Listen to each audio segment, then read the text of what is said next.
አስጠላኝ። በቃ ወደዚህ ቶሎ መምጣት ፈልጌ ወዲያው መጣሁ። ወይ ጉድ!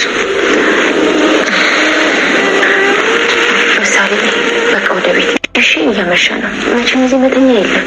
አይ በቃ ምሳሌ እኔ ሳይመሽም 2 ደቂቃ ብቻ ትንሽ እንቆይ። ምሳሌ ነገ ትመጪ የለ እንዴ? ደግሞ መሽቶ እኔ ስለእናንተ ልጨንቅ ተሻለች።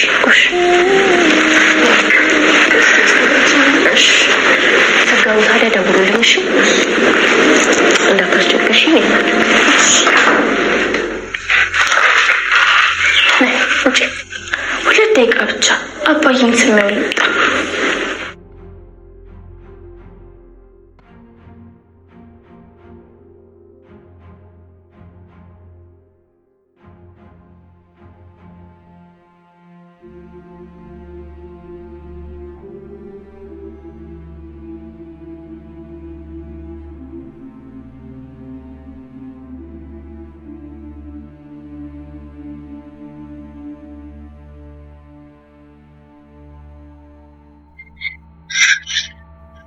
ሰላም ክቡራትና ክቡራት ውድ የቻናሌ ተከታታዮች እንደምቆያችሁልኝ፣ የዛሬውን የምሳሌን ክፍል እንዴት ተመለከታችሁት? ቆንጆ፣ አሪፍ፣ ምርጥና ሳቢ እንደነበረ እንጠራጠራለን። ክቡራትና ክቡራት ውድ የቻናሌ ተከታታዮች እንግዲህ በዛሬው ክፍል እንደተመለከታችሁ በጣም አዋጊና ምርጥ የሚባሉ ነገሮች ተከስቷል።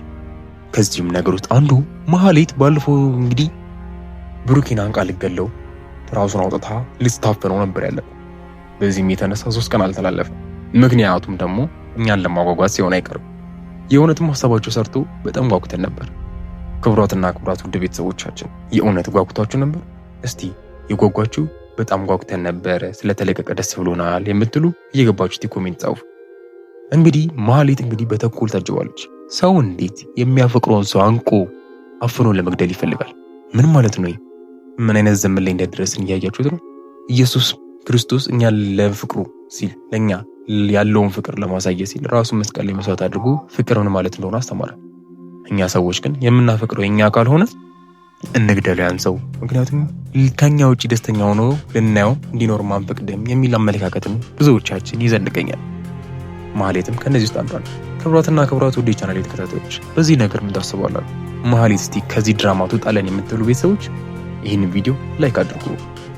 እንግዲህ ክቡራትና ክቡራት ውድ ቤተሰቦቼ ብሩኬ ድኖ ማየት የምትፈልጉ ውድ የቻናሌ ተከታታዮች በሙሉ ይህንን ቪዲዮ ኮሜንት አድርጉ፣ እንዲሁም ደግሞ ላይክ አድርጉ። የቻላችሁ ደግሞ ሼር ማድረጋችሁን እንዳትረሱ።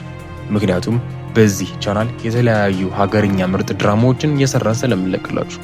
ይህ ናቱ ሙቪ ሪካፕ ነው ወይም ደግሞ ዩቶፒያ ሚዲያ። እንግዲህ በዚህ ቻናላችን ላይ አብሬያችሁ እንግዲህ እኔ ሪቪው እየሰራሁ የምቆየው ናትናኤል አካሉ ነኝ።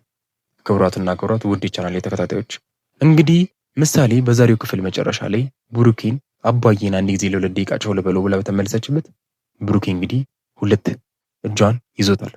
በዚህም ነገር ደንግጣችኋለች። ምክንያቱም ፓራላይዝድ ሊሆን ይችላል፣ ብዙ ነገር ሊሆን ይችላል ተብሎ ሲጠበቅ የነበረው ብሩኬ በድንገት ምንም ሳይሆን ቀርቷል። ብሩኬ የእውነት ቆሞ ምን ይመስላችኋል? ምን ታስባላችሁ? እስቲ እባካችሁ ኮሜንት ላይ የገባችሁ ሀሳባችሁን ገለጹ። ብሩኬ ድኖ ማየት የምትፈልጉ ቤተሰቦች ይህን ቪዲዮ ላይክ አድርጉ። እንግዲህ እንደተመለከተን እጆቹ መንቀሳቀስ ጀምሯል። ስለዚህም በእርግጠኝነት ብሩኬ በደንብ ጤነኛ ነው። እንደነገርኳችሁ ከዚህ በፊት እንደነበረው ብሩኬ በእርግጠኝነት ቆሞ ይራመዳል። እኛ ከጠበቅነው በፊት ዶክተሮቹ ካሉት በፊት ደህና ሆኖ እንደውም ዶክተሮቹ እንደሚያስደምማቸው አልጠራጠርም። እስቲ ክቡራትና ክቡራት ውድ ቤተሰቦች ምሳሌ ድራማ የሚመቻቸው ቤተሰቦች ይህንን ቪዲዮ ላይክ አድርጉ። ምሳሌ ክፍል 175 ሲለቀቅ በዚህ በቻናላችን በኢትዮጵያ ሚዲያ ስለምንለቅላችሁ ይህንን ቻናላችንን ሰብስክራይብ በማድረግ ቤተሰብ መሆናችሁን በፍጹም እንዳትረሱ። እናመሰግናለን።